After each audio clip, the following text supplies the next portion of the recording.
I need to admit something. 2 years of comment replies, and I spent most of them defending the Kangal like it was my own dog. Somebody would say Tibetan Mastiff, and I type out this whole paragraph about bite force and Anatolian bloodlines. I was wrong to be that confident, not about the Kangal being weak. It isn't, but about it being the automatic answer every single time. That's lazy thinking dressed up as loyalty. Here's what changed my mind. And it wasn't a study, it was a message. A woman named Priya messaged me last month from outside Denver, said she'd bought a Kangal off a breeder 2 states over because of exactly the kind of content I used to make. And 6 months in, she was drowning.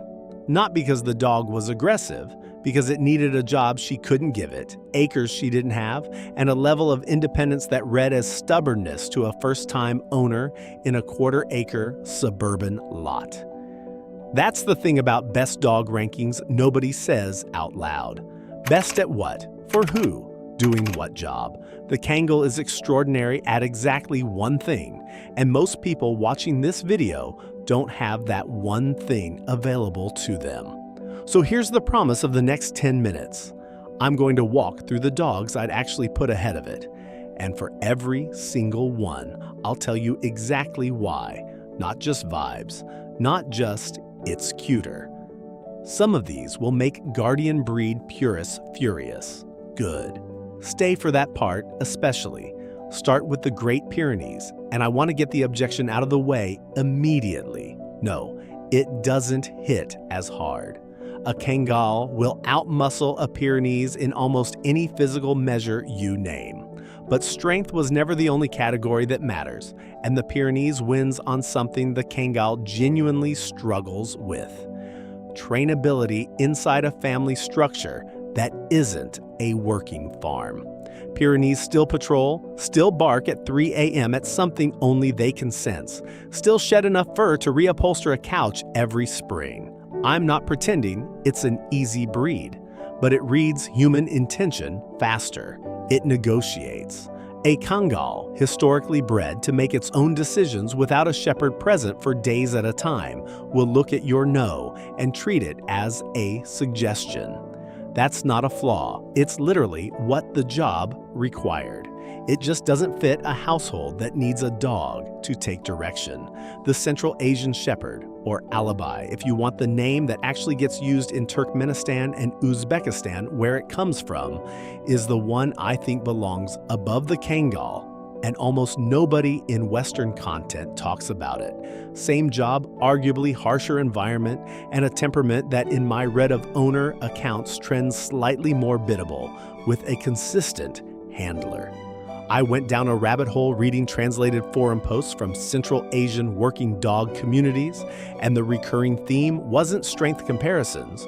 Those communities take strength as a given. It was about which line held calm indoors after a full day of guarding. Alibi owners kept describing a switch, full intensity outside, almost eerily settled once inside the home. That's the exact trait that makes a guardian breed livable long-term. And it's the trait the Kangal conversation skips over because it's less exciting than bite force numbers. Let me contradict something I just said because it's fair to. I'm not sitting here with peer-reviewed temperament studies on the Alibi. Barely any exist in English. And that gap should make you suspicious of my confidence, not just the breed's reputation. What I have is pattern matching across translated anecdotes and import breeders. Take that for what it's worth. I'd rather admit the thin evidence than pretend I've got a stack of citations I don't. Tibetan Mastiff is the one that'll get me the angriest replies, and I'm doing it anyway. Health-wise, it's a mess in a lot of Western breeding lines. Hypothyroidism, hip dysplasia, a lifespan that often lands in the 10 to 12 range if you're unlucky with the breeder. So why does it rank above the Kangal for me? Because at its best, in a properly bred line, it's one of the only guardian breeds that combines the Kangal's territorial seriousness with a genuine, almost clingy attachment to its own family that a lot of livestock guardians never fully develop. A Kangal loves its flock the way a soldier loves an assignment. A well-bred Tibetan Mastiff loves its people the way a dog is supposed to. That's a distinction that matters if what you actually want is a companion who happens to guard, not a guardian who tolerates being a companion. Quick honest tangent, I own a much smaller dog myself, nothing close to this weight class, and every single time I research these giant guardian breeds, I end up half convinced to get one, and then I remember my apartment doesn't have a yard, and neither do most of the people watching this. Keep that in mind through this entire ranking. None of these dogs are apartment dogs. If you clicked on this hoping for a loophole breed that's just as tough but fine in a two-bedroom rental, that breed doesn't exist, and I'm not going to pretend one does, just to keep you watching. Spanish Mastiff gets the last spot, and it's the one I go back and forth on the most. So I'll say that plainly instead of pretending I'm certain. It's slower, calmer, arguably less physically dominant than a Kangal in a direct comparison.